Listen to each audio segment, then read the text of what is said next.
Real YouTube is change location. I like to keep you all on your toes. So my mouse is having problems. I've changed the battery and I don't really know what's going on, but hello, it's me, guy who changes location sometimes. I've changed location. Anyway, I'm back.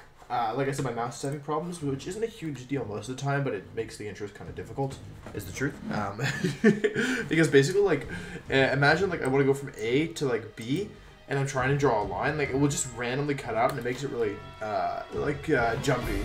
You know what I'm saying? So, anyway, so, yesterday, big announcement from Mr. Pikachu. They said, okay, here's the deal. Here's the deal, Wolf and everybody else.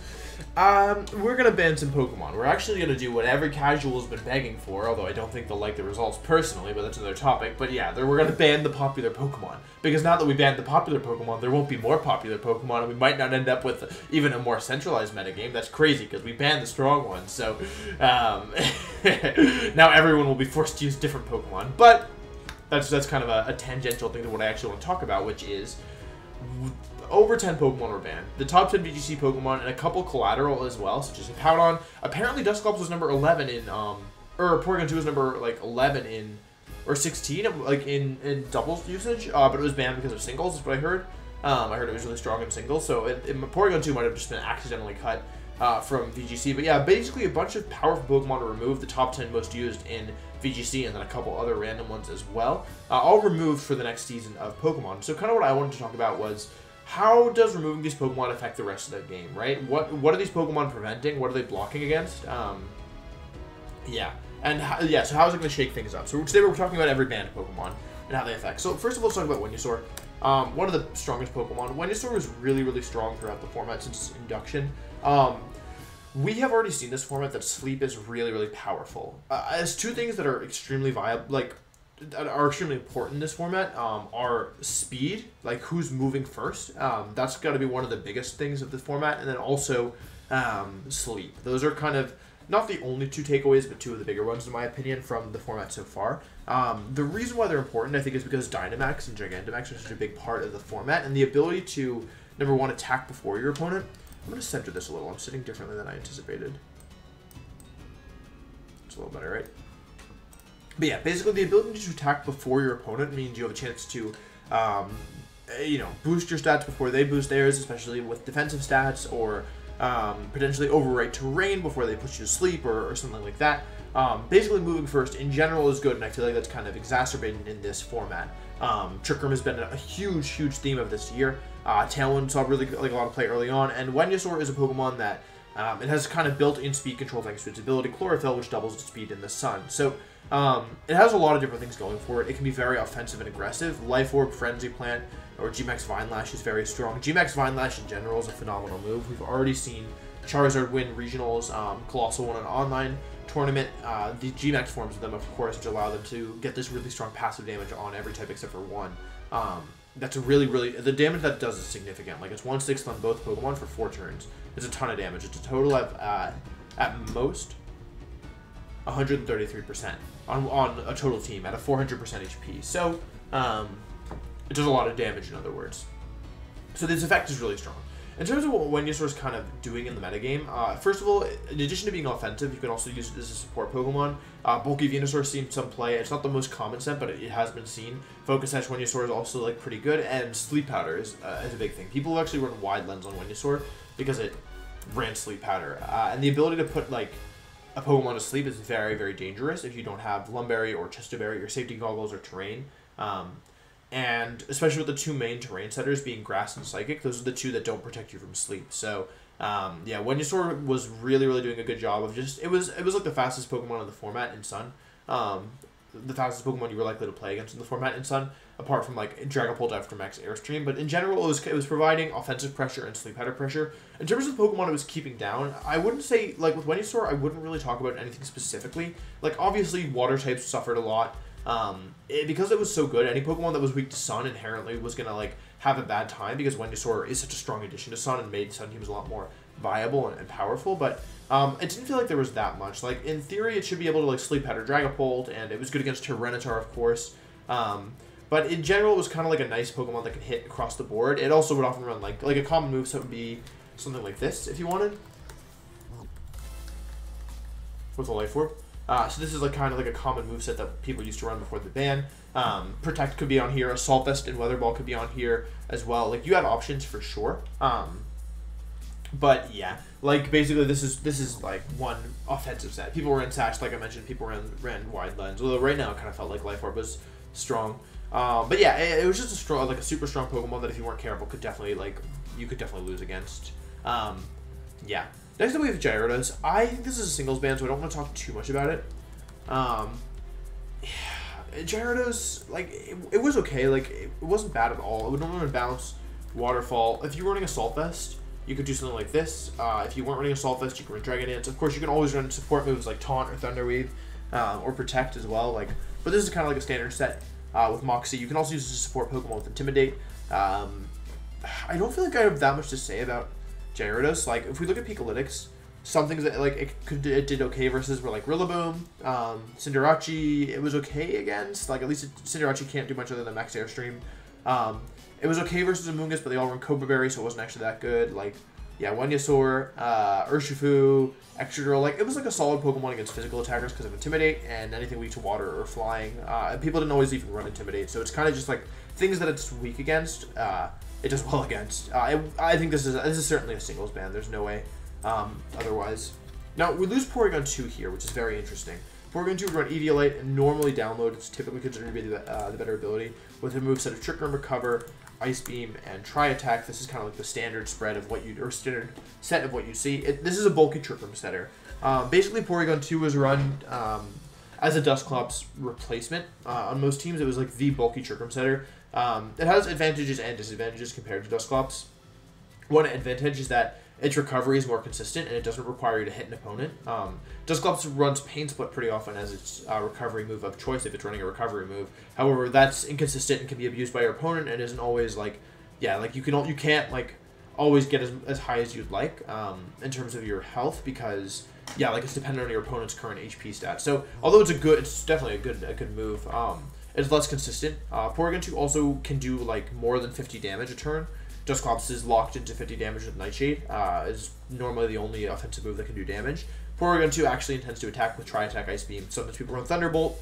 I've seen Shadow Ball in the past, back in 2017. So basically, you are intending to do damage with it. And the real advantage of Porygon 2 is that I think the bulk is better, as I recall. Although I'm actually not positive, but the typing is the real thing. Defensively, Normal is a great typing. It's only weak to Fighting. And with the addition of some of the Pokemon in the metagame, like Fighting has really fallen off. When you consider Togekiss, when you consider Dragon Bolt would run a Max Airstream, when you consider Wenyasaur, when you consider like Indeedee, all these Pokemon really make fighting types bad. Right now, Conkeldurr was really good for a lot of the format, but I haven't seen any Conkeldurr since the Isle of Armor Pokemon were added. So, yeah, basically like Fighting isn't a very common type outside of like Cinderace using High Jump Kick, and so yeah, Trick Room like was pretty consistent to get up. Now, I also think Dusclops has some like pretty clear advantages over Porygon 2. Like, I don't think it's like a guaranteed better in any way. I think that like you could definitely justify using Dusclops instead, but now we don't have the option of Porygon 2 anymore. So what does this do for the metagame? Although Porygon 2 didn't really check that many things offensively, as a support Pokemon, it was really, really good and really hard to stop Trick Room. Basically, this means that Dusclops is going to be the Trick Room setter you see the majority of the time. Losing Porygon 2 for it is a big deal. You'll still see some Hatterene. You might see some other more like offensive, comparatively, Pokemon. Like, even Jellicent's a little bit more offensive than Porygon 2, in my opinion. Pokemon like, yeah, Reuniclus, Pokemon like Hatterene may pop up more, but really what this means for the metagame is that Dusclops is back on top. What's next? Tyranitar. So Tyranitar is an interesting Pokemon for sure. Tyranitar, normally running Weakness Policy, normally running Protect, Lash Out, Superpower, and Rock Slide. This is like the standard moveset. I don't know if this is helpful for you guys to see the standard moveset, but I feel like it is like not bad. So, yeah, so basically Tyranitar was a really good kind of variance Pokemon. Variance control Pokemon, I should say. Thanks to its Dark typing, it's immune to Prankster moves, so it's not that common right now, but of course it never hurts to be immune to Prankster. The real thing, though, was that its stats and ability allowed it to be a pretty good check to a lot of the things that are really scary right now. So, for example, Sun. We talked a lot about Sun already so far, and Tyranitar was one of the, if not the best Sun counters. Thanks to Sand giving you a special defense boost, the majority of Sun Pokemon being special attackers, you could switch it in to Torkle super freely unless they were running Body Press. Yeah, and because of its good special defense and HP stats, and the fact that normal people ran max HP, although sometimes people ran Sash or Choice Band or something, but typically you ran Tyranitar and Trick Room and it was more bulky. But because of its stats basically, and because Sandstorm gives Rock types a special defense boost of 1.5 times, it was so especially bulky that you could easily switch it in and out. It was also one of the best Pokemon against Porygon Z. Porygon Z and Urshifu were kind of two of the big things we're going to talk about today, I think. They should be extremely, extremely buffed, thanks to the removal of these Pokemon in general. And Tyranitar was one of the, if not, maybe not the best Porygon Z check, but I personally liked it a lot. Basically, if Porygon Z is hitting something for neutral damage, it should be one-shotting it most of the time. That's how strong it is. Even some resisted Pokemon could probably get one-shot, if I had to guess, if they, assuming adaptability, Life Orb, Hyper Beam, especially when you throw in Helping Hand. So, Tyranitar was a really good anti-Porygon Z Pokemon. It was a personal favorite of mine. In the Players' Cup, I used it because I thought, in part because I liked that it helped versus Porygon Z. And so, yeah, basically any super strong special attacker that doesn't hit Tyranitar for super effective damage, Tyranitar was an excellent check, too. It was also a decent Trick Room attacker. I say decent because with Rillaboom's, throughout the whole format, we've had Pokemon that had priority moves that could one-shot Tyranitar, whether it be Rillaboom or Conkeldurr. And its speed stat is kind of awkward in that, it's not... It's slow enough that it works well in Trick Room, but the more dedicated Trick Room attackers typically kind of dunk on it. So, yeah, Tyranitar's removal should have massive waves, should send massive waves throughout the rest of the metagame, I think. Who's next? Torkle. We've talked a bit about Torkle. A very offensive, normal people run Charcoal, and Drought with Protect, Eruption, Heat Wave, and Heat Wave and Q. This is a typical thing. The EV spreads, I'm not giving you for most of these, but it was this, pretty much. Torkle's one of the slowest Pokemon in the game, and in Trick Room it undersped pretty much everything, except for maybe, I think it speed ties Scavalier or something. Yeah, so basically, yeah, Torkle's removal is pretty interesting here. It was a whole archetype on its own. It enabled a lot of stuff. So Torkle enabled Charizard because it set up Sun for Charizard, giving it both a Fire type boost and Solar Power boost. Pretty big. It also activated Chlorophyll for Venusaur, and it was also a nice anti-weather, right? If you're worried about Sun, one thing you can do is add another weather. Now, I definitely think Tyranitar checks Torkle, but having a Torkle on your team is definitely a nuisance for Tyranitar and forces it to play in a certain way. Especially also if you didn't have a Tyranitar on your team, nothing really likes to take eruptions from Torkle. If it's at full HP in Trick Room, you can fire off these powerful eruptions. We saw Torkle do well throughout the format. It won, it's won a bunch of stuff. It won regionals when I believe Toby used it. I know Ludwig won the Smash Invitational with it. It's had a lot of good performances throughout the season. One of the most popular teams was, I believe, Torkle, Tyranitar, or Venusaur, some kind of Re-Erection, and Togekiss or Butterfree. So that's Tyranitar, and then Charizard or something else in the last slot. So it's been on a lot of teams. It's probably been Torkle's best VGC season, even over 2017, where it was pretty good. You could also run defensive on it, Marcus won a tournament with Body Press defensive Torkle, the Beast Coast Invitational. So yeah, Torkle, it was a Pokemon you definitely had to respect. It was one of the scariest things in Trick Room, and every team had to have a Torkle answer, whether that was Priority Rain Dance, not super common, or a Pokemon like Tyranitar, or so many answers to Trick Room that you could ensure that it wasn't going to be firing off eruptions. A well-played Torkle could definitely win you games. So,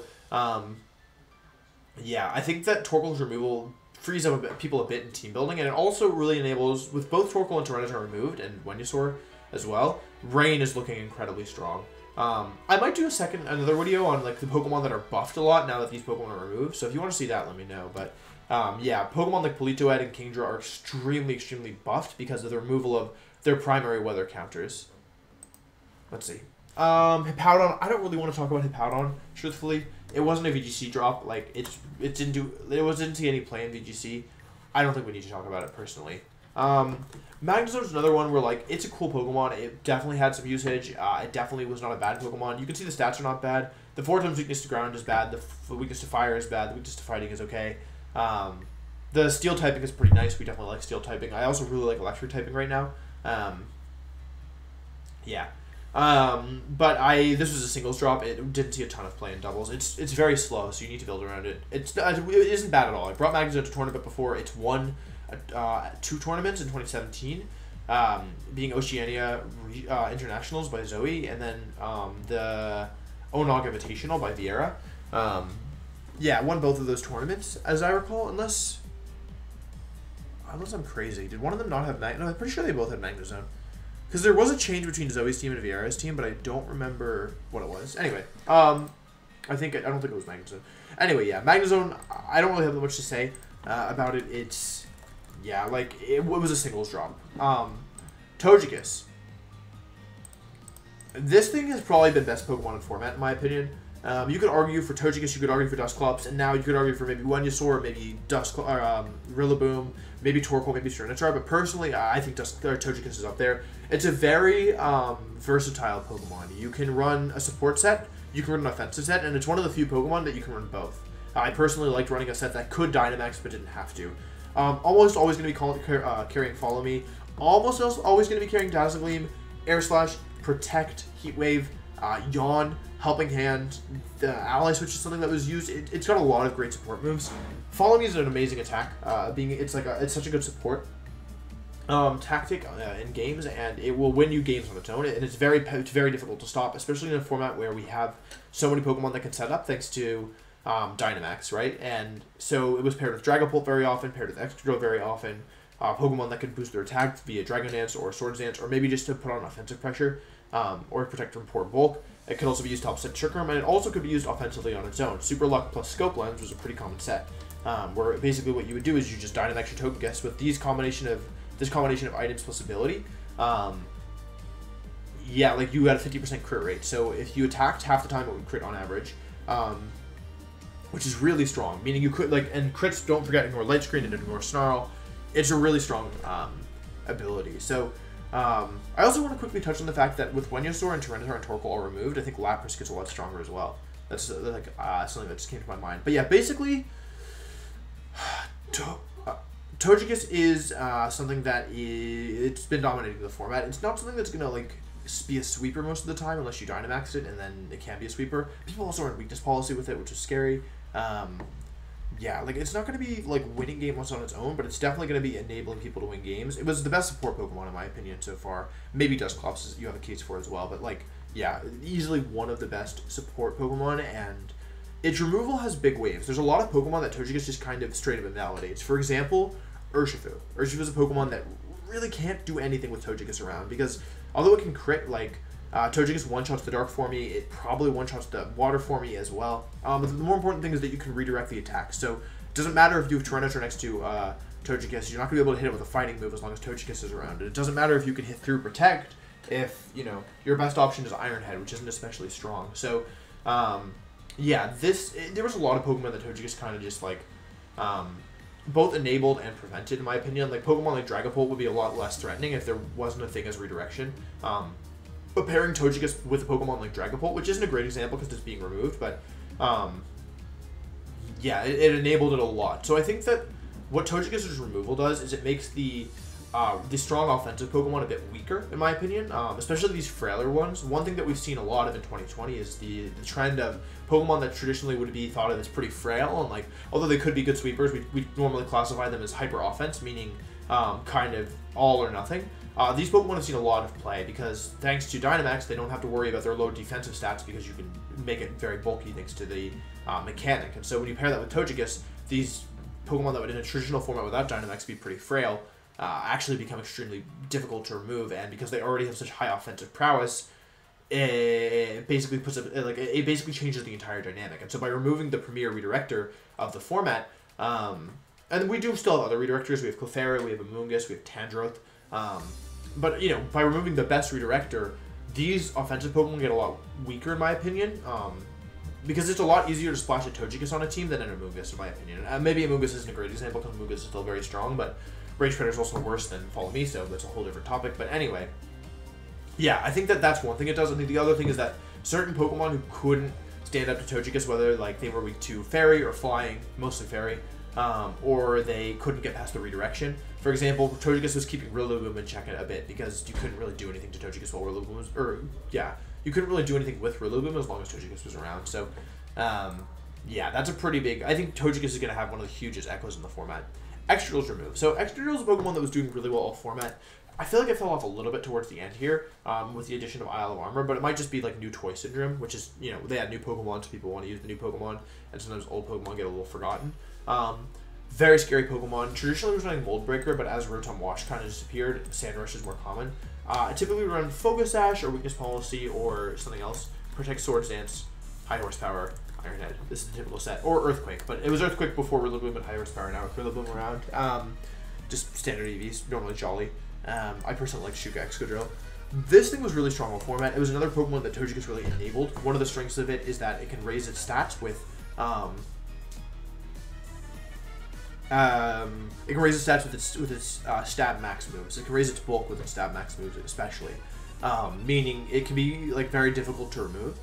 Some players run Weakness Policy with Swords Dance, so that basically like you would Dynamax early, you would actually get like boost your defenses first with High Horsepower and Iron Head. If they hit you with a move like it was super effective, you would get higher offenses, and then when Dynamax ended, you would have 3 defense boosts ideally, and then you could Swords Dance and then actually become pretty threatening. And again, because you both boosted your defense so much, you could probably take a hit or two. So that was definitely something. I don't know if this is a singles or doubles nerf, but I'm pretty sure. I would be shocked if Excadrill was top 10. It's actually pretty close. It's below Primarina on Picolytics. So I would be shocked if it was top 10 personally. I think this is probably a singles nerf. I think Excadrill was struggling a lot with the addition of Pokemon like Cinderace and Rillaboom. I say addition, what I mean is the addition of their hidden abilities, because they weren't Pokemon before that. Rillaboom actually kind of was, but yeah, Cinderace was not, and it changes the dynamic a lot. Yeah, in terms of what Excadrill was like preventing, the real thing is that we lose one of the best Steel types in the format.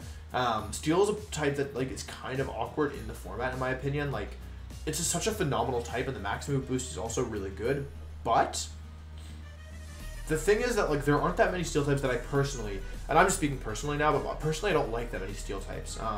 On both my regionals teams, I didn't actually use a Steel type because I didn't. Oh no, Duraludon. Well, Duraludon is a Steel type, but it's also not a Steel type. It doesn't play like a Steel type. But yeah, the other Steel types are like Ferrothorn. Cabalion's actually pretty good, but kind of requires beat up in my opinion. What else?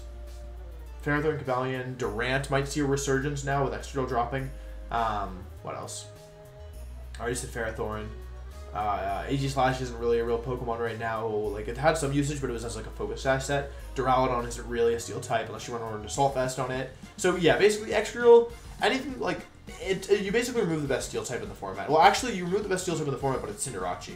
That's not a joke. I actually think Cinderace is the best Steel type in the format right now. And so by removing the 2 best Steel types at least, anything that's weak to Steel, like any Fairy type Pokemon, any Rock type Pokemon, anything that's weak to Steel is going to get a big buff because of that. Whimsicott. So Whimsicott's a big one. Let's talk about Whimsicott. Right this way. So Whimsicott normally ran this. Focus Sash, Protect, Tailwind, Taunt, Moonblast. There were other options as well. You could run Trick Eject Button, you could run Fake Tears, you could run Charm, you could run Dazzling Gleam or Energy Ball or Giga Drain. Lots of good options there. Normally not Energy, or no, not Giga Drain, but you could. Talon's broken. Talon is incredibly broken. That's one of the other reasons that Trick Room has been such a huge thing this format, is because if you don't have Trick Room and you don't have like your own Talon to match it, you should have a really hard time with opposing Talon teams because you're just going to be moving second all the time, starting from turn 1 because Whimsicott has pranked your Talon. So, I think what this does is a couple things. I think this means that Trick Room is less viable because you don't need it to counter Whimsicott. You also don't need to counter some of these other Pokemon like Venusaur and Dragapult and Cinderace. So I think Trick Room in general isn't as necessary, which that also means that Pokemon that can set Tailwind, like Drifblim and Talonflame, although with the removal of the Terrain Setters, you don't actually run Drifblim, so that's actually my bad, but like Talonflame, for example, actually becomes a lot more valuable relatively because you expect to play against, like, Talonflame is such a worse Pokemon than Whimsicott that you expect to play against way less Tailwind, and also because with the removal of Whimsicott, Tailwind as a whole takes a huge nerf, Trick Room feels less necessary. So Whimsicott was primarily just a Tailwind bot, and it could do other things as well, but its main purpose was Tailwind. So yeah, I think that anything that relates to Tailwind or anything like that gets a pretty big buff here because, yeah, like, Tailwind as a move takes a huge nerf with his best setter removed. Next up, we have Incineroar. We finally did it. ban Incineroar. What does this do? Basically, well, let's talk about Incineroar. Normally Road Run, I think normally run a Berry, or Safety Goggles as well. Fake Out, Parting Shot, Flare Blitz, Darkest Lariat, or Lash Out, or Snarl, or something. Personal preference. I actually ran double Fire move with Burning Jealousy. But yeah, basically, Incineroar's removal means that Arcanine is back on top as the premier Intimidator. That's actually two, three if you count Cinderace, who I don't personally think is a Fire type, but yeah, they removed a bunch of Fire types. So Grass gets a lot stronger relatively, but they also removed the best Grass types, so there's that. Other Intimidators go up in stock. I also think that Pokemon like Hitmontop and Scrafty get a big buff because number 1, Incineroar was removed, and number 2, Togekiss was removed, and Whimsicott. Togekiss, Whimsicott, and also Mimikyu were some of the best fairies in the format. So by removing all of those, I think these fighting type Pokemon have a real chance to shine. I definitely expect that Scrafty could be good now, or like at least has a chance to be good. Hitmontop as well, always a good Pokemon in my opinion. Scrafty, Hitmontop, what else?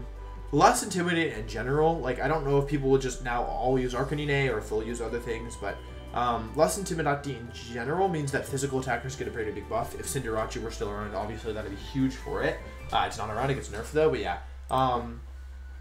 In general, other Fake Out users, other Intimidate users, I actually think Fake Out's not that big a deal right now, so forget that, but other Intimidate users especially, and Pokemon that are weak to Intimidate, like Urshifu isn't really weak to Intimidate, but yeah.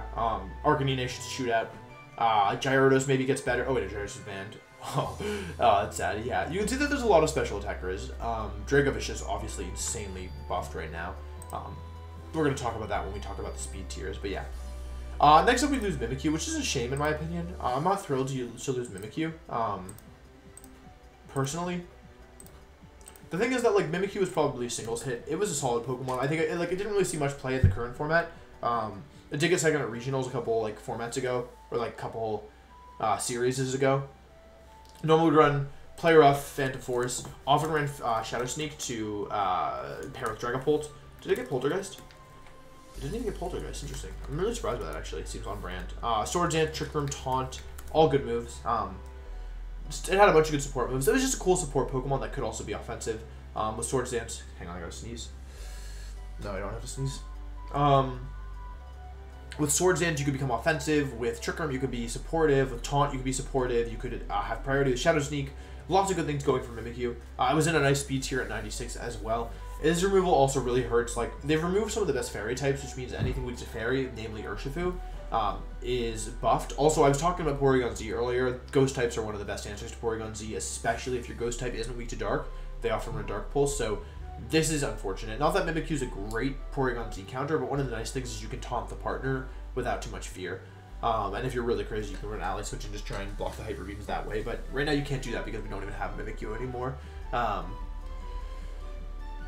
Yeah, so yeah, Mimikyu going is kind of sad because it was a singles nerf. I do kind of wish they'd kept the singles and doubles separate in terms of bans, but what can you do?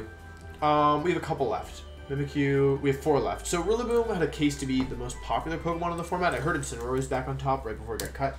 I'll do Rillaboom just so we can see this right. But yeah, basically, this thing was broken, honestly. With the Solfest, it was really bulky. With Choice Band, it hit super hard.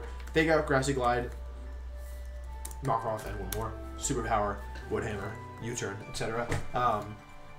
Solfest, I think, was the most common set, but yeah, maybe Superpower here. Yeah. This thing, like, priority is very powerful in Pokemon. You guys know that, right? Like, priority is it's so valuable that people will run 40 base power moves with priority just because, like, it's that helpful. It's great for picking up focus sashes. It's great for doubling into things early. It's great for doing a lot of different things. Anything weak to a priority move is actually, like, you can do some decent damage to it. I've seen Mach Punch KO Tyranitar, for example. That's kind of an extreme example, but you know what I'm saying, right? And a priority move that's 70 base power, boosted by Stab 1.5 times, boosted by Grassy Surge another 1.3, is insane. It's a very, very, very powerful move, and to have a priority move that in theory can like knock out Pokemon, especially if they're chipped, is very valuable. So it's no surprise that Rillaboom is doing this well, especially with how good its stats are. It's relatively fast. It's got a good attack stat. It's got great bulk across the board, especially when you give it an Assault Vest. It's very, very, very good in every way. So it was no surprise to me to see that it was doing this well. One of the big things that Rillaboom's removal does is that it means that water types are now Pokemon again. We couldn't really justify using water types for a little bit there because You just had to be comfortable knowing that every one of them could get one shot by a priority move. So, like Pokemon like Primarina, for example, which fell off hard. Primarina was doing very well before, but it fell off pretty hard. Lapras as well also fell off really hard because it was hit so hard. Although Lapras was still okay because at least it was Ice type and could retaliate. But yeah, pretty much like there's not many water types in the top here. Milotic falls all the way down to 7.3% usage. Rotom Washu been dominating 5.7 usage, lower than Grimmsnarl. Yeah, you can see that like Polito had really low usage. All water types get a huge buff from this. So yeah, I think that's pretty big. Where were we? Cinderace. So Cinderace and Dragapult, I kind of want to talk about together. I think talk about them together because they do more or less the same thing, although Dragapult is maybe more extreme. The thing about Dragapult and Cinderace was they were so much faster than the rest of the format that like a lot of Pokemon were just invalidated because of how fast these Pokemon were. You couldn't run Choice Scarf Tyranitar. You were outsped by both of these, for example. You couldn't run Choice Scarf Dragovich. You were outsped by Dragapult. So anything in the range of relatively high base speed offensive Pokemon gets a big buff because now you can actually outspeed the fastest things in the format because it's no longer Dragapult. Pokemon that were fast but like not as fast as Dragapult, which is everything, also get a big buff from this. Pokemon like Jolteon, Pokemon like maybe Barraskewda gets better now, I don't know. Barraskewda had 2 big answers removed. I mean, it's still Barraskewda, but you know, maybe you can justify it now, especially with Politoed. Giving it potentially Swift Swim or Propeller Tail is still good, so yeah. These Pokemon were very fast, they were very offensive, and they hit for a lot of different types that were hard to deal with. So between Max Phantasm, Max Wormwind, and they also would run Fly Off with Life Orb or Weakness Policy, allowing them to be even faster. So even Pokemon like with Chlorophyll or Sandrush couldn't outspeed them. After a Fly boost, so it made like these Pokemon were another reason why I think that Trick Room was really needed on a lot of teams, is because like you couldn't outspeed them otherwise. You kind of needed Trick Room to go up, like unless you wanted to use Tailwind and you wanted to like have Pokemon that were fast enough that even at +1 you could still outspeed them, or you know, yeah, it was going to be difficult. And also, like, what you have to consider is that these Pokemon don't exist in a vacuum, right? Like, sure, you could run Prankster, Will-O-Wisp, Sableye, and burn Dragapult, right? Or you could run Arcanine with physical defense and survive the hit and burn it after that. But with Togekiss around, you know, they have redirection, and they also had Helping Hand. So a lot of Pokemon couldn't do anything in front of Dragapult plus Helping Hand partner. Dragapult also snowballs because it lowers your defense with Max Phantasm, so the next one hits harder. It's like a pseudo attack boost. Obviously not as good as an attack boost, but Phantasm's a better move. Ghost hits really hard for like across the spectrum, and it doesn't get the power down that Fighting and Poison get because they boost stats. So yeah. So that's basically that. Cinderace, I have similar things to say about it. It basically, you traded some speed and maybe some power. I don't really know. You also run Life Orb on this.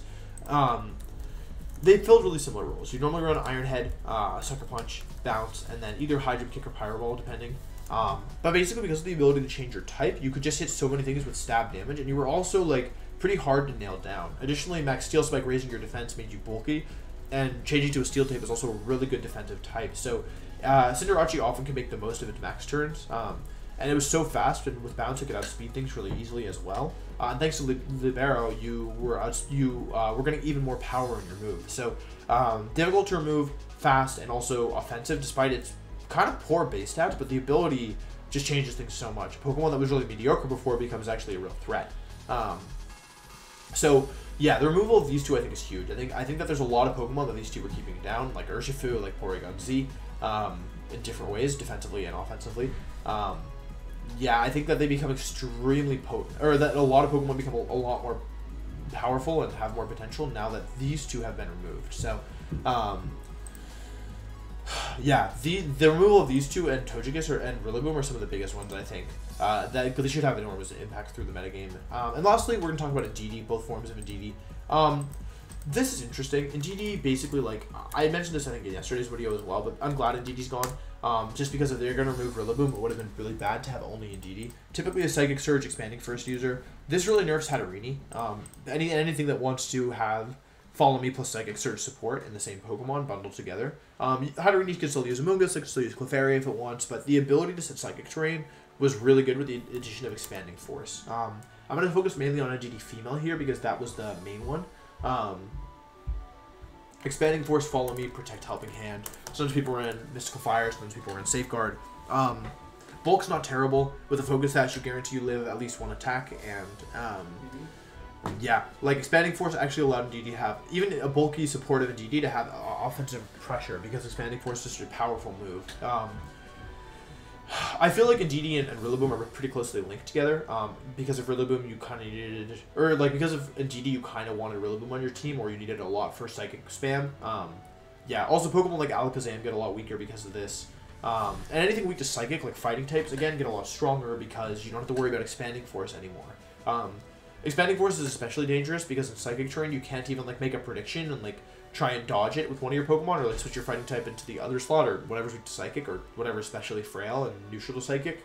Yeah, you can't even switch it in because it hits both targets. So yeah, typically in GD female slots would be better, but in GD male we're seeing some play, especially with Expanding Force. Normally this is a like a Protect, Expanding Force, and Prison Trick Room, but you could run it offensively as well. People run Hyper Voice on it. I've seen Life Orb. I think maybe Specs could be used as well. That's kind of bad. You could also just run Sash and just have it be like an offensive Expanding Force user. So yeah, I think that like the removal of these two, I think if they removed Rillaboom, it's really good they removed in DD, because otherwise it would be like, we don't want to run Percussion or Wheezing. Like now we're basically playing without automatic terrain setting in the format, and if we'd had only one of them it would have been pretty bad, so I'm glad DD was removed personally.